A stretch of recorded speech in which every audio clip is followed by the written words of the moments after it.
tudo bem? Eu sou Giovana e neste vídeo vou fazer análise de diferentes espectros de um mesmo composto como forma avaliativa da disciplina de Métodos Espectrométricos de Análise do curso de Licenciatura em Química ofertado pelo IFES Vila Velha. O composto do qual vou analisar é o composto de fórmula molecular C12H10O e os espectros serão o espectro de massas, os dois RMNs e o infravermelho. Eu vou começar pelo infravermelho, pois eu acredito que vai ser este espectro que vai nos indicar qual então é a molécula que nós estamos analisando. Logo no início nós temos uma banda característica do estiramento de ligação CH de um carbono sp2, onde nós temos esta banda sendo característica de anéis aromáticos, o que indica a presença de anéis aromáticos, que também pode ser confirmada pela própria forma molecular, onde nós temos mais carbonos que hidrogênios, né, que é uma indicação de ligações duplas. Para confirmar também a presença do anel aromático, nós temos o estiramento C+C, que é característico, né, entre 1.600 e 1.500, indicando então a presença desses anéis.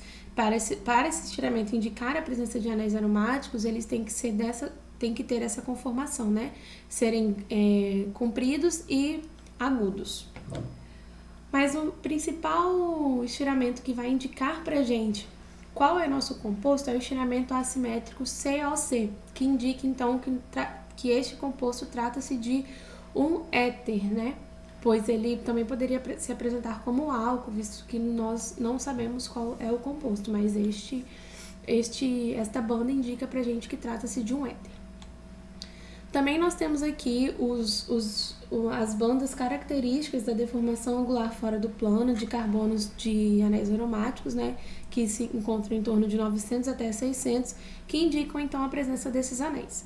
Outra coisa interessante é que aqui em 2800, que é onde nós temos picos característicos da ligação CH de carbonos sp3, eles estão ausentes, o que demonstra que a nossa molécula ela não possui então carbonos sp3 fazendo ligação dentro dela.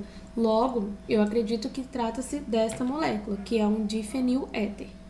Para confirmar a minha opinião, né, o que eu acho que seja, eu vou utilizar dos outros espectros, onde nós temos aqui o espectro de massas inicialmente.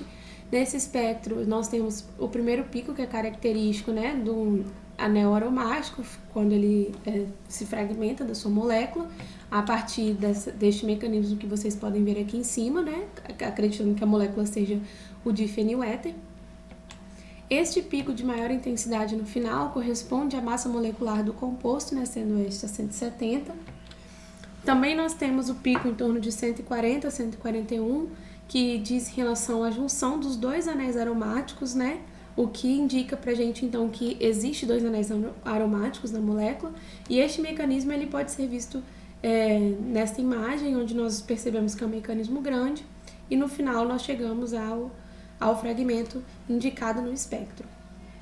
Outro fragmento que, apesar de pouca intensidade, é um fragmento que também indica que trata-se dessa molécula, é o fragmento onde nós temos um fenil ligado ao oxigênio com o radical, né, O+. Também outro pico característico seria o ciclobuteno, né, com o radical que vai ser formado durante a fragmentação desta molécula.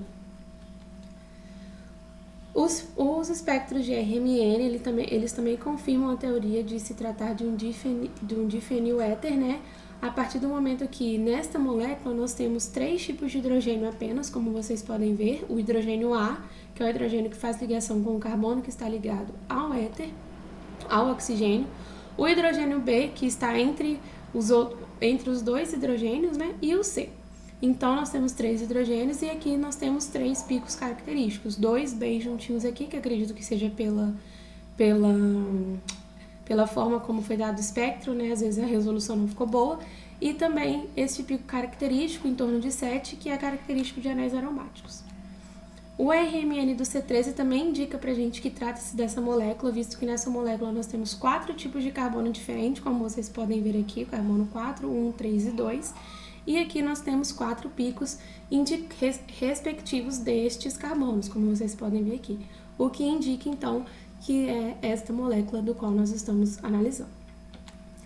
Então, vistos os espectros, eu acredito que a molécula que foi analisada seria o difenyléter, E é isso, muito obrigada e até a próxima.